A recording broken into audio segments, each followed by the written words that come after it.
all, and welcome to another episode of The Kickout, the final word in professional wrestling. I am your host, the Wizard CZ. Of course, we are part of the Card Subject to Change podcast family on the For Frequency's Sake podcast network, powered by Lopez Pizza, built by Durham Remodeling, colored by Ryan Allison Tattoo, and protected by Jared Zook, Country Financial. I, of course, am not alone on this venture. Joining me, as always, with the Buccaneers hat on, supporting his favorite football team, Mr. Never Wrong, Nick Bull. Nick, how you doing today? Hey, I'm doing great, CZ. How about yourself? What's cooking, man? Man, I'm doing pretty good. It's been a decent weekend. Haven't done a whole lot, but got to see had a good weekend is what I'm trying to say. Haven't done a whole lot though. Just been working and doing my thing. What about you?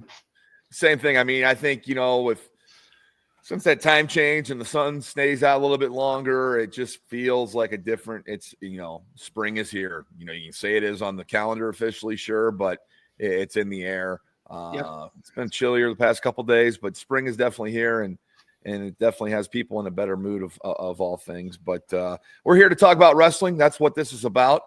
You're here at the Kickout. I'm glad you found us. He's at the Wizard CZ. I'm at Nick Bull 55. Never wrong. Nick Bull, that is me. CZ, what do you want to talk about? Man, I was at the Destination 6 show this past weekend and was enjoying it. Was thinking about character evolution. Some people who have modified who they are, some people who haven't. I kind of want to talk about, just in general, the evolution of one's character in wrestling. I mean, obviously, knowing me as well as you do, my first go-to is going to be Chris Jericho. He always evolves with the time, whether it's a good evolution or not. Learning tree, bad. But he's always changing and evolving and bettering himself to stay relevant in the business. But the other example that I'll throw to is Triple H, who started off with the Connecticut Blue Blood gimmick and then slowly evolved into just another version of himself, a better version, or a more turned up version of who he actually is. Yeah, those are both good examples.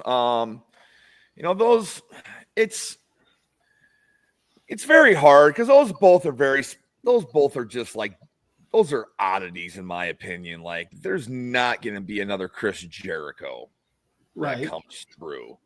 I don't know if we'll ever see a guy that have the rise like he did and the behind the scenes clout now as a Triple H. So these guys, we're kind of dealing with dinosaurs here.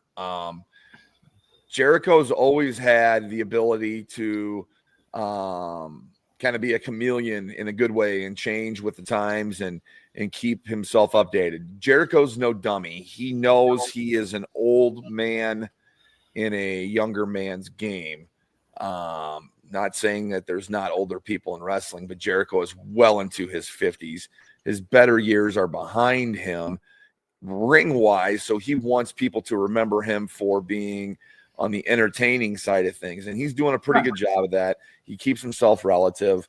I think now he's the Nueve, since he's a 9-time world champ, since he's the current Ring of Honor world champion. So, and Jericho's a good example, but also maybe the rarity when it comes to it. Triple H, I mean, Triple H is one that you want to look at. Triple H, a lot of that was aided by marrying into the family. Don't get me wrong, but he paid his dues, from that the Connecticut Blue Blood, which yours truly seen him debut. Was at those Action Zone tapings back in the day, Mark and Moline. But Triple H is a unique one where he knew. The DX thing really, I think, changed Triple H for the better. Yes. Getting him, and I'm talking DX after Shawn left. So post WrestleMania 14, after Shawn dropped the title to Stone Cold, and had to have had to go and have back surgery, excuse me. He, Triple H getting into that DX role, and being this fun group of anti-heroes going around and just acting childish and essentially is what it was, and it was over and everybody loved it and it was great. So Triple H showing that he could do that definitely helped his character out. But I wonder if it's a lost art, CZ. Like, you don't see it nearly as much anymore as you used to. Can you think of anything nowadays? Oh, I mean, more recent, I could throw it to Damian Priest, who was, had the whole Archer of Infamy gimmick and kind of evolved into the Judgment Day Priest, and then who he is today. That'd be the first example I think of. Yeah, that's not a bad one. What about MJF? MJF? I mean, his whole thing with Adam Cole, he had to change what he was doing a little bit. Yeah, a little bit, but I mean, it was more lip service than anything. Like, it was over the top trying. Right. MJF is going to be a unique one because he's made a very,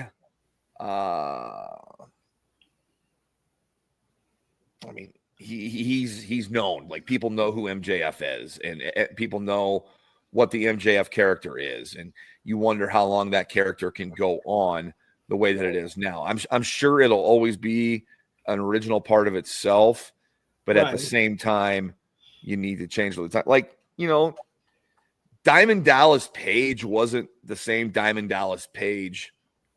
Diamond Dallas Page at the beginning of his WCW run wasn't what he was as we know as DDP today.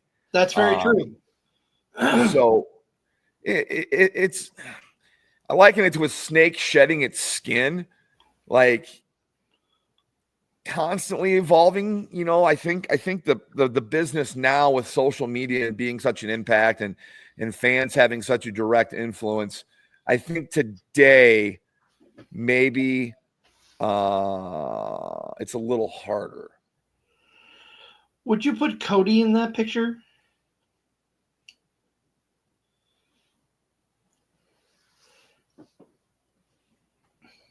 I don't know. I don't know.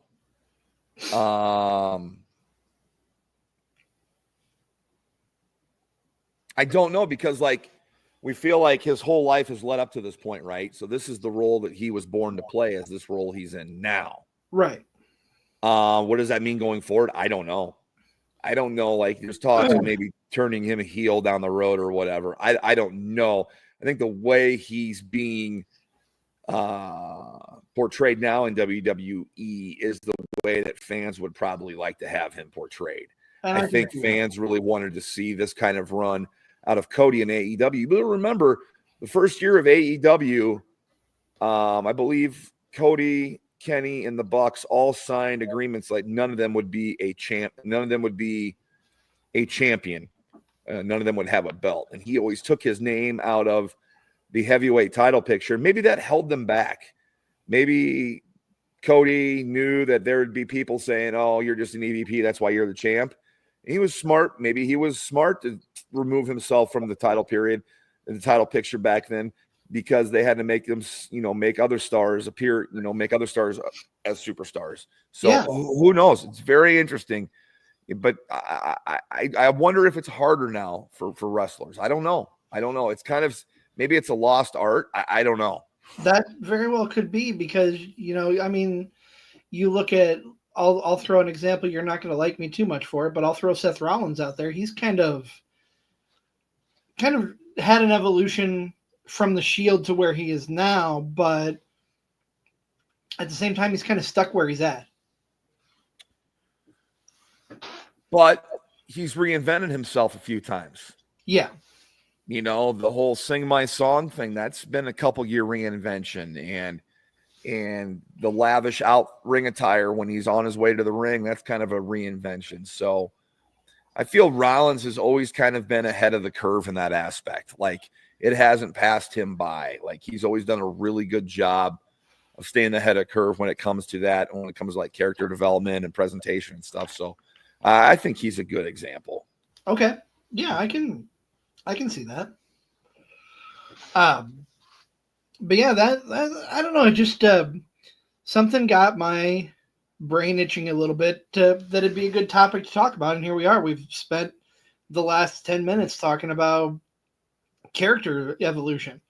Right. I mean, everybody's different. Everybody's going to have a different evolution depending on, if you're over, if you're signed to a contract, how you're booked. How you're booked is a big deal with it, and that's very true. What the company sees in you, what the promoter sees in you, and how you're booked is definitely a huge set of factors in getting along with your character development and stuff. But yeah, we kind of peeled the layers off an onion here and kind of went down a deeper rabbit hole here on the kick out. But we're glad you found us. We love talking wrestling. This is our short form show, which hits you midweek Wednesday as you're watching this.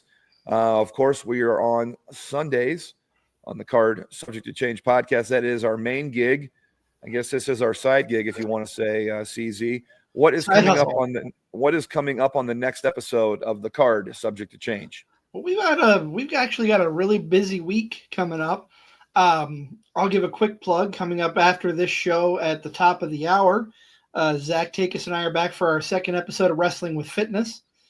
But we've got a triple shot weekend this week. And Nick, I can already see the bags under your eyes forming just thinking about it. Saturday, we're going to be in Waterloo for Absolute Pro Wrestling, doing another pre-show podcast party. We'll be joined by Zach Takis and a few of the stars of Absolute Pro Wrestling. Sunday, we got invited to the Spring Card Show in Milan, Illinois at the Camden Center, just on the outskirts of Milan by the Atomic Sports Cards and Collectibles. We're going to be doing a live there.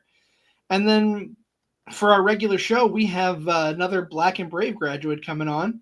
He's prominent more in the Chicago area, but very much he's got a presence here as well, close by, and that is Nasty Nick Nolan will be coming on. We'll hear his story. So lots going on in the next few days here for us. Very busy few days here coming up for the Card Subject Change podcast, but we're so glad you're along with us. We, of course, would be remiss if we did not mention our sponsors and how important they are to what we do here. We are powered by Lopez Pizza, built by Durham Remodeling, colored by Ryan Allison Tattoo, and protected by Jared Zook of Country Financial. If we don't catch you on the kick out, catch us on the Card Subject to Change podcast, the podcast by the fan for the fan. But this has been the kick out, the final word in professional wrestling.